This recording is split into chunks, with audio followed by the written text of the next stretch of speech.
welcome back to Final Fantasy XIV. Yeah, here in Camp Dragonheart, in front of Lord Orchefont. We are here because Alphinaud invited us to participate in a discussion with an Ishgardian dignitary, Ser Aymeric, Lord Commander of the Temple Knights.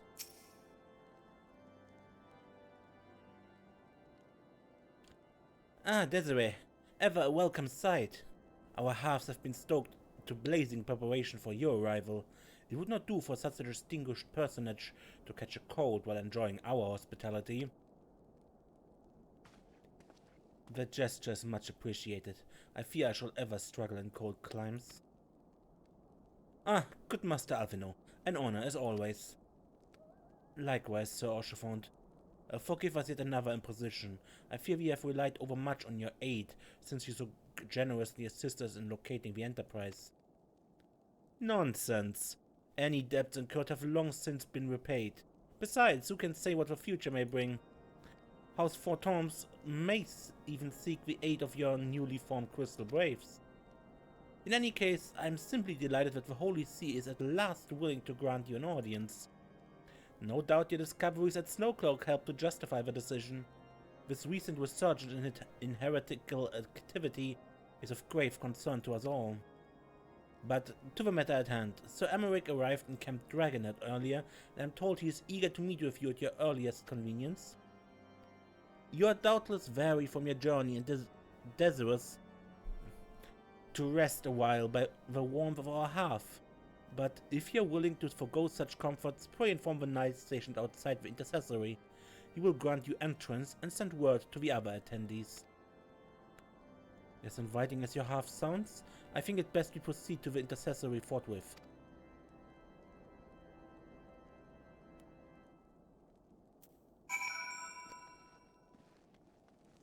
That is the room out and right around the building.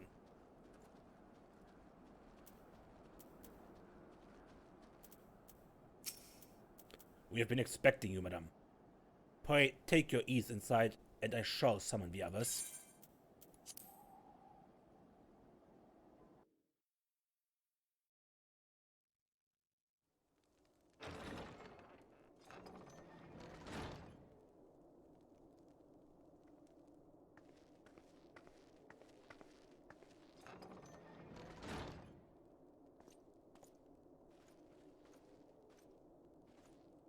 Have faith, my friend. You need only state your case with confidence and clarity.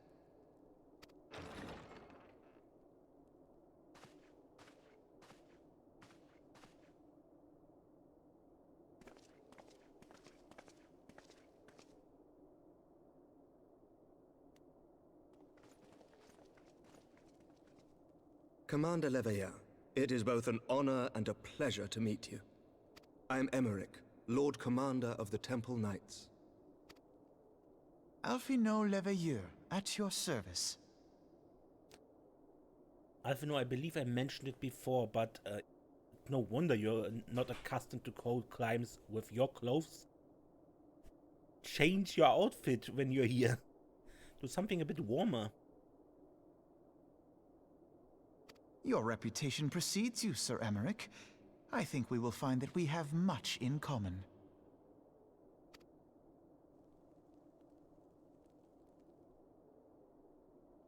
Speaking of reputations, yours towers over us all.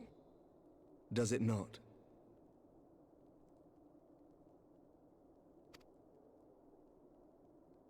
It does indeed, Lord Commander.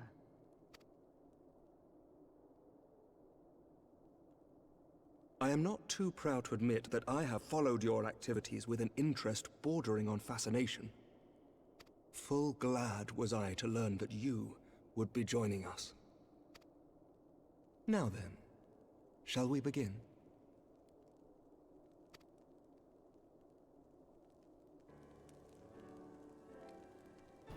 We know full well that the Garleans will return in force ere long. What is more, we have yet to achieve a lasting victory over the primal menace. The beast tribes continue to summon their gods, and each incarnation is stronger than the last. Ishgard is not immune to these threats. I must reiterate that it would behoove your nation to rejoin the Eorzean alliance. Once again, I must respectfully disagree. On what grounds? Despite their presence in Kurthus, the Ixal do not concern us. Their territorial claims pertain to Gridanian lands, and it is the people of Gridania whom they harry. Consequently, the Holy See judges this to be a Gridanian affair, and Ishgard does not intervene in the internal affairs of other nations. Even were that not the case, our forces are wholly committed to the Dravanian conflict. We have not the knights to spare. As for the Garleans, we are not ignorant of history. We have observed the rise and expansion of the Empire, and we agree that it is only a matter of time before they resume their campaign in Eorzea. Then surely it would be in our best interests to present a united front. Mayhap one day, but not yet. Gaius van Belsar is dead, and the legion of conscripts he left behind lacks the will to fight. We think it highly unlikely that they will emerge from behind the walls of their castra for some time. Forgive me, but if Ishgard's position has not changed, why did you agree to this meeting?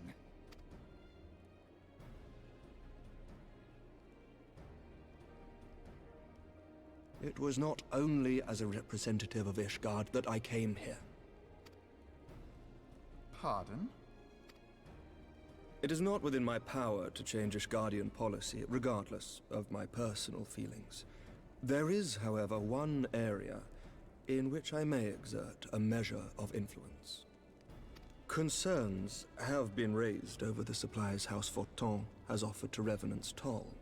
These have led to calls for restrictions on the provision of aid to foreign powers. I can ensure that the shipments continue unabated. Ser Aymeric, we would be in your debt. No, you would not, for I require something in exchange. Of late, there has been a flurry of Dravanian activity, the purpose of which was not immediately clear. However, our astrologians have since observed alarming changes in the heavens. The dragon star waxes unnaturally bright, and there are whispers that it portends the resurrection of Midgard-Sorma. The fallen guardian of Silvertear Falls? That's absurd. Full many times have I gazed upon the dragon's corpse still wound around the Agrius, and wondered how different our world might be if it yet lived to plague the skies. I do not know, and I do not wish to know, nor does any son of Ishgard. Yet the mere presence of Dravanian forces is not sufficient grounds to send knights to Mordona, whatever our astrologians say. As I told you before, we have not the forces to spare. But we do. So you will intervene on our behalf if we agree to watch over the Keeper of the Lake. Do you accept these terms? I do. I will see that you are kept abreast of any developments. I regret that we could not come to a similar agreement on other matters, but I understand that you are not at liberty to make such decisions. Nevertheless, I hope that what we have accomplished here today will serve to demonstrate to your countrymen that we can work together towards a common goal. Mayhap one day we shall look back on this moment as the first step towards a united Eorzea. Mayhap we shall, Commander. We can only hope.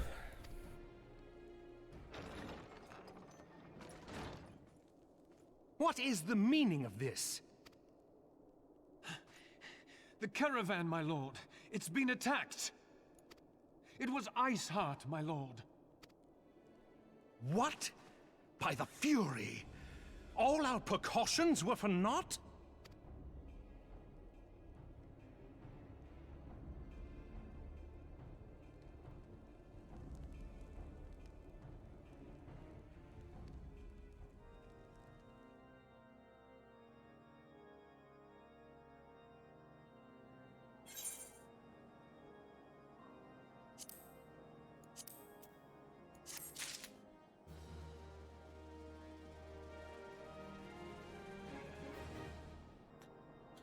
Okay, I believe we need to save these shipments. Otherwise, Ser Aymeric's task of letting them continue will be hard. Regarding feeding the enemy and all that. Just when we were starting to make progress. And to make matters worse, the caravan they spoke of was bound for Revenant's Toll of all places. Honestly, were I so inclined, I should think the gods were conspiring against us. Happily, however, I'm not. I would know more of this attack. Let us speak with Lord Orchefant and find out what he has learned.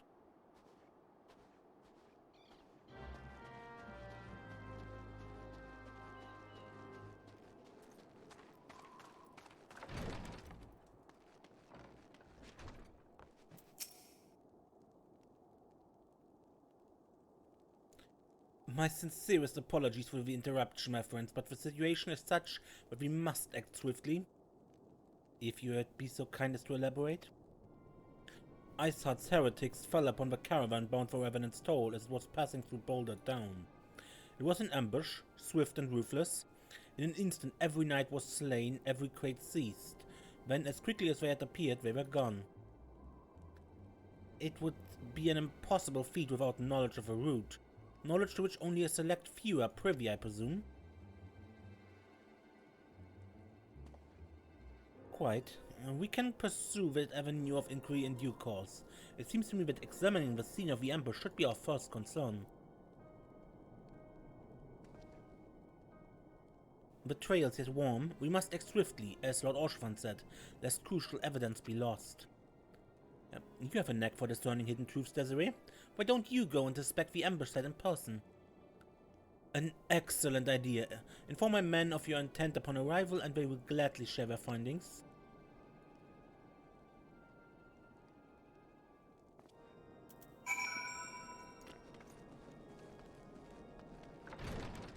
Okay, is of course at the other end of a map.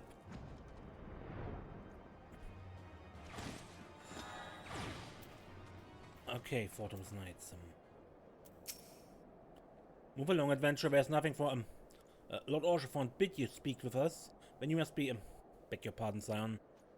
As you can see, there's nary a crate left. Tip the wagon for good measure, even. Whole thing's a bit odd, if you ask me. Would have been easier to just steal it, though a damn sight harder to conceal, I'll allow. Reckon they came prepared, probably with a wagon of their own, hidden a way off. But pay no heed to my ramblings. Absent of proof, 'tis naught but speculation. Might be as the squire receiving care at the observatorium could tell you something more factual. That is, if he's awake. And like myself, he was there during the attack. Not that his presence amounted to much.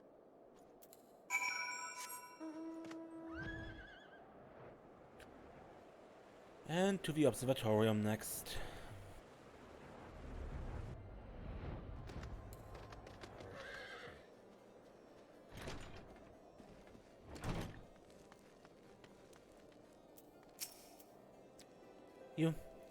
You've come to ask about the attack, haven't you? We came upon them before the entrance to the Hall of the Seven Echoes. Pilgrims remarked them as lost and ill-equipped for the journey further north. Our leader called out to them and one stepped forward to answer. Slowly she approached, her silver hair flowing in the wind like melting snow. Just a young girl, I thought. Some poor lost lamb in search of salvation. Our leader must have thought the same, else why would he let her draw so close? They exchanged some words I couldn't hear, and she leaned forward as if to kiss his cheek, and then he sighed and crumbled to the ground. I didn't know what had happened until I saw the snow turn red.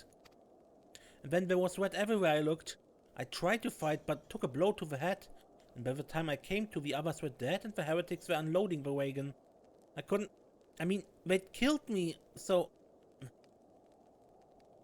I just lay still and listened. Ishgard's people spoke of deliverance and resurrection, and they spoke of Shiva.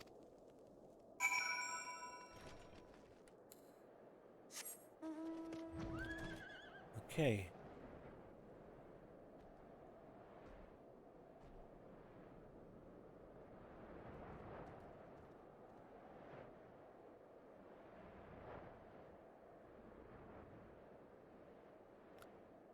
Well, I suspected Shiva was coming.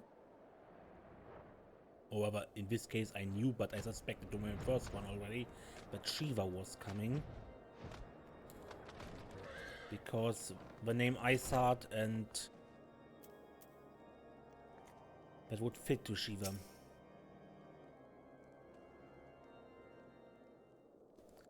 Ah, you've returned. What news have you for us? It seems Lady Ishgard does not scruple to sully her hands with blood. Who's this Shiva the heretic spoke of? Have you not read a single line of her Enchiridion, Master Alphinaud? Shiva was a traitor to kith and kin, an apostate who lay down with dragons. Now, we cannot expect all foreigners to know Ishgardian scripture so well, particularly when it concerns the patron saint of heretics. Wait, you say she's the patron saint? Oh no, it all makes sense now. Lord Alphinaud, what was the caravan's cargo? If I recall correctly, the Diamond Forge has requested a large quantity of crystals. Do you not see? Ishgard and her followers intend to summon Shiva as a beast tribe with a primal. Why else would they go to such lengths to procure crystals? I shall inform the Lord Commander at once. Lord Alphinaud, would you agree that discretion is of paramount concern? Of course. I trust we can count on your continued support, Master Alphinaud. The Scions of the Seventh Dawn are sworn to combat the primal threat. Our support is a given. I will need to send word to my brethren at Revenant's Toll. Our entire order must turn it into its efforts to the prevention of a summoning. Naturally, that includes you, though I'm sure you would not miss this for the world.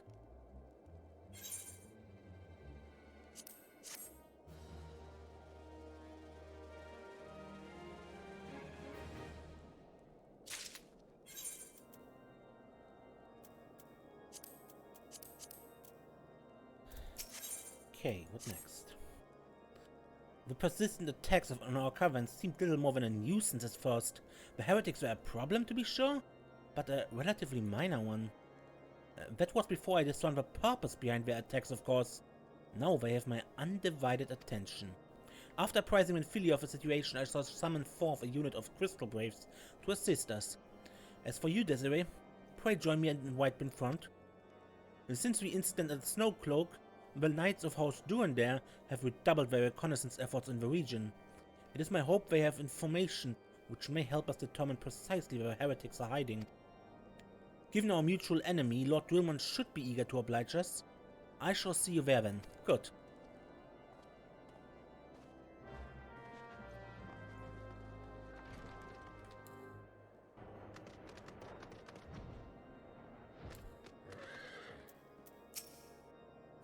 Commander Leveilleur's assessment is most troubling. If he's correct, Ishgard now poses a threat to Ishgard at large. The Scions of the Seventh Dawn wish to join in the hunt for Ishgard. Your assistance is more than welcome, my friends. Considering the report I just received, I dare say your timing could be no better. We are all ears, Lord Drillmond. A band of pilgrims was seen transporting a large number of crates to the west. Their garb appears to match the description provided by the squire who survived the attack. Alas, our scouts lost track of them at Snowcloak, that self-same frozen wall which we speculated might conceal the heretics' hideaway. Suffice it to say, the disappearance of these pilgrims and their provisions all but confirms our suspicions. I've heard enough. My knights will join the hunt. I took the liberty of summoning a unit of Crystal Braves to Whitebeam front. Given the gravity of the situation, I trust you will agree that we must use every resource available to us. These are extraordinary circumstances, Commander. It would be in our best interest to coordinate our efforts. Such was my intent from the start, Ser Aymeric. And so it begins, my friend. Though I dare say it will prove an all too brief collaboration. Ishgard will not elude the combined forces of Crystal Braves and Temple Knights for long. Nevertheless, a wise man does not wager all upon the success of a single solution. There may yet be subtler means by which we can locate the heretics' lair. Mayhap Lord Dulman has one in mind?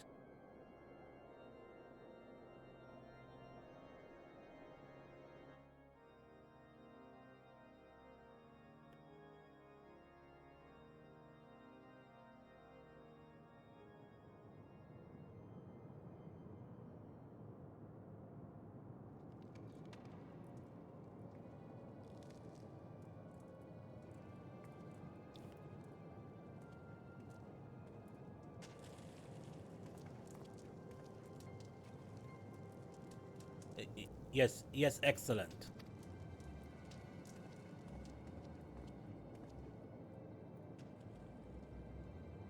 My lady, everything has been accounted for. If there's aught else you had us do, pray speak, and it shall be done.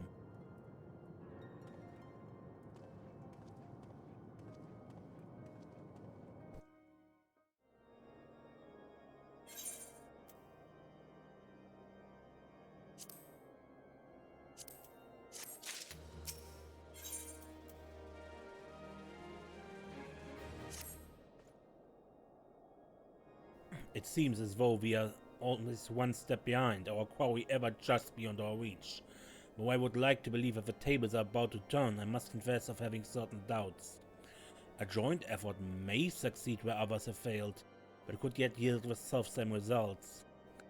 Fortunately, we are not without other options. I trust you haven't forgotten Inquisitor Guillaume. We have not. The mystery of how the heretic remained undiscovered for so long has been much in our thoughts. It is a question of what steps might be taken to prevent a similar breach of security in future. Accordingly, we conducted an exhaustive and covered evaluation of everyone in Whitebrim Front. Though some were found to have committed certain minor transgressions, we identified only one possible heretic. If this man has pledged himself to Ishgard's cause, he will have taken note of the movement of Temple Knights and Crystal Braves, and upon recognizing their intent, he may attempt to warn the heretics. The man's watch is to end soon, at which point he must report to Sir Jantremont in the yard. I would have you keep an eye on him. If he ventures beyond the walls, follow him discreetly. Should he meet with a heretic, do not interfere. Simply watch and listen. I have seen to it that the suspect knows nothing which could endanger our plans.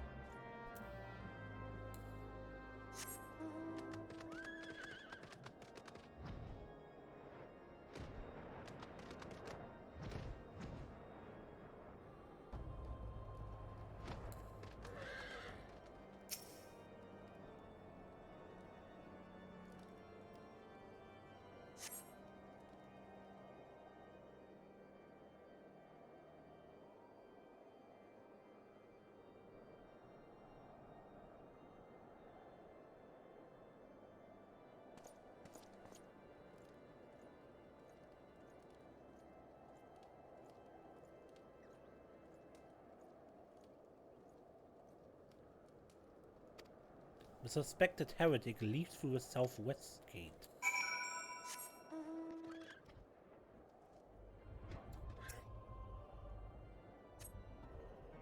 The suspected heretic follows the road east.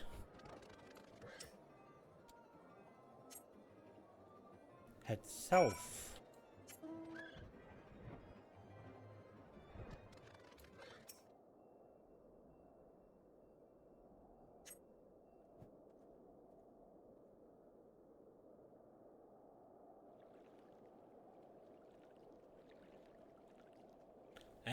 Hey, where in the seven hells are you? I'm freezing my bollocks off here.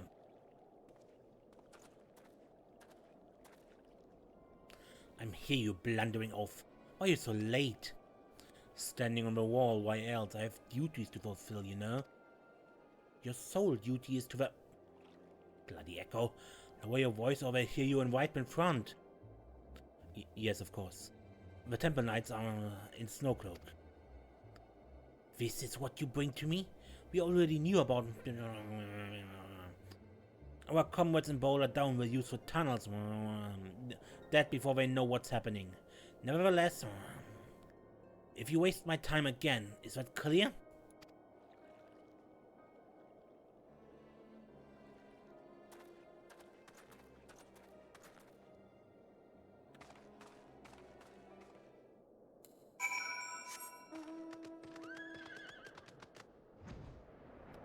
And report to Lord Drillmont. Okay, Lord Drillmont, report. Well, did your investigation bear fruit?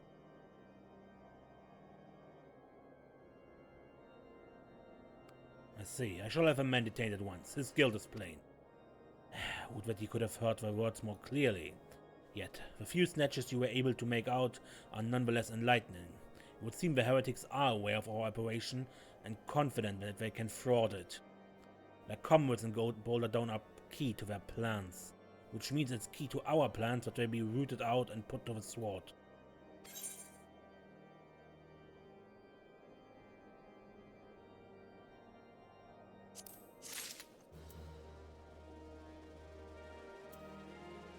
Okay, but I think I end the episode here.